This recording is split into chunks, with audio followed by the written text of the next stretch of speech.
Sejahtera Malaysia, berita yang menggemparkan buat seluruh rakyat Malaysia.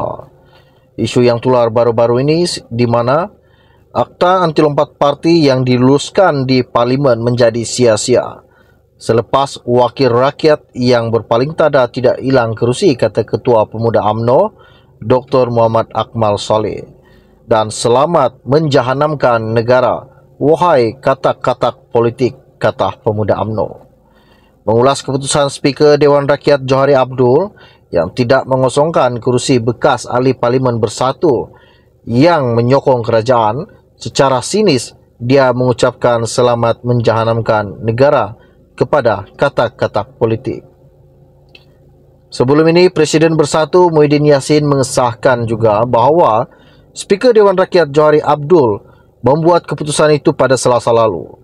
Johari juga telah memutuskan tidak berlaku kekosongan kerusi yang disandang Syed Abu Husin Hafiz Syed Abdul Fasal, Bukit Gantang, Zahri Kecik, Jeli, Muhammad Azizi Abu Naim, Gua Musa, Iskandar di Zulkarnian Abdul Khalid Kuala Kangsar dan Dr.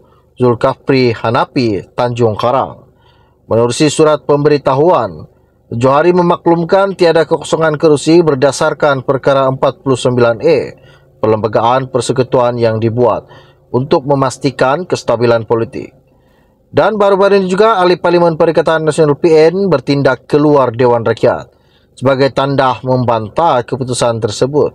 Dan protes itu diketahui Setiausaha Agung Bersatu Hamzah Zainuddin yang memberi ucapan panjang mengkritik keputusan Johari yang disifatkannya sebagai salah dan menjahanamkan Perlembagaan Persekutuan. Menurutnya Hamzah, selaku Setiausaha Agung, dia ada kuasa untuk menentukan sama ada keanggotaan mana-mana ahli parti tercut atau tidak. Katanya Johari sepatutnya mengikut langkah yang diambil Speaker DUN Kelantan Muhammad Amar Abdullah yang mengisytiharkan kerusi DUN Ngeri kosong selepas penyandangnya Muhammad Azizi Abu Naim tidak lagi menjadi ahli Bersatu. Keputusan Johari turut dikritik ahli Parlimen Pasir Gudang daripada PKR. Hasam Karim menyatakan Speaker memutuskan berdasarkan kepentingan politik kepartian yang gagal menghormati asas kedaulatan undang-undang dan keluhuran perlembagaan. Semalam, Speaker Dewan Undangan Negeri DUN Selangor Lau Weng San turut mengumumkan tidak ada berlaku kekosongan luar jangka bagi kerusi Selat Klang yang disandang Abdul Rashid Asari yang mengisytiharkan sokongan terhadap kepimpinan Menteri Besar Selangor Amiruddin Syahri.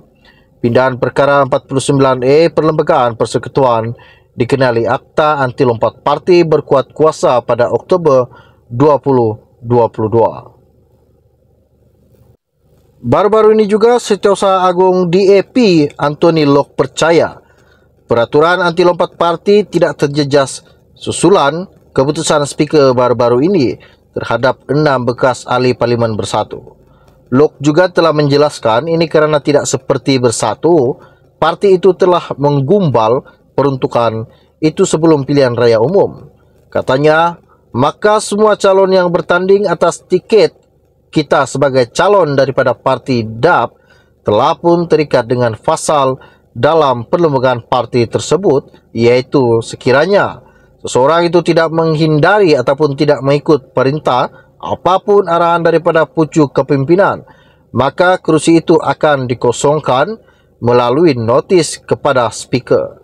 Syarat ataupun pasal itu telah pun berada dalam perlembagaan parti kita sebelum pilihan raya umum lagi.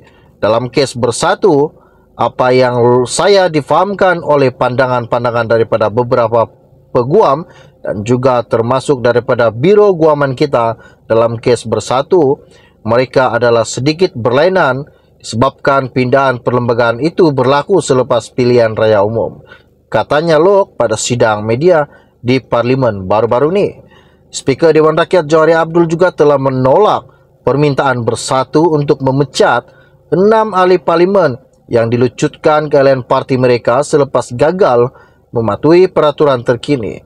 Peraturan itu sama seperti yang dilaksanakan oleh DAP, Amanah dan UMNO yang menghukum ahli parlimen yang berpaling tada dengan melecutkan keahlian mereka.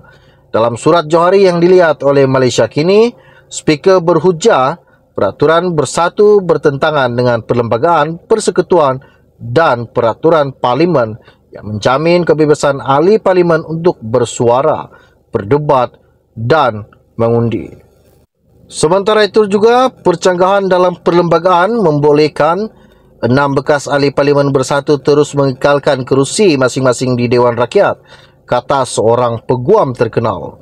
Pada masa yang sama, Muhammad Hanif Khatri Abdullah turut mempersoalkan mengapa semua 222 ahli Dewan Rakyat tidak melihat percanggahan itu sebelum meluluskan perkara 49A Perlembagaan Persekutuan 2 tahun yang lalu. Peguam itu menegaskan juga kewaspadaan di pihak ahli parlimen terbabit sepatutnya boleh memastikan pindaan perlembagaan berkenaan dapat menangani isu 6 ahli parlimen bersatu yang memberikan sokongan kepada Perdana Menteri Anwar Ibrahim.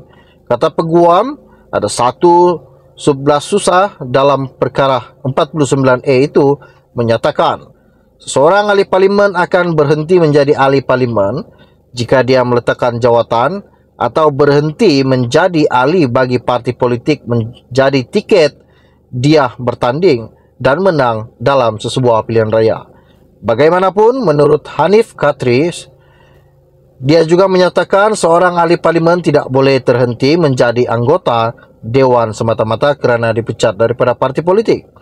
Program itu juga berkata, peruntukan perlembagaan semasa menyatakan tindakan ahli parlimen sukarela meninggalkan parti akan menyebabkan dia kehilangan kerusi tersebut. Bagaimanapun, kerusi ahli parlimen terbabit tetap kekal jika tindakan tersebut menyebabkan keahliannya dipecat. Bersatu semalam menghantar pemakluman bertulis kepada Yang di-Pertua Dewan Rakyat Johari Abdul bahawa 6 ahli parlimen yang menyatakan sokongan kepada Anwar tidak lagi menjadi ahli terbabit. Seperti mana yang telah saya sampaikan kepada anda sebentar tadi, ada 6 MP yang telah melanggar peraturan-peraturan parti. Bagaimanapun, Johari juga telah membuat ketetapan kepada semua 6 ahli parlimen berkenaan kekal dengan kedudukan sedia ada kerana pindaan perlembagaan dilakukan bersatu baru-baru ini bercanggah dengan Perlembagaan Persekutuan. Itu yang dikatakan oleh Johari Abdul. Sekian info ringkas dari saya untuk anda. Kita akan berjumpa lagi. Salam jumpa dan salam kenal semua. Bye-bye.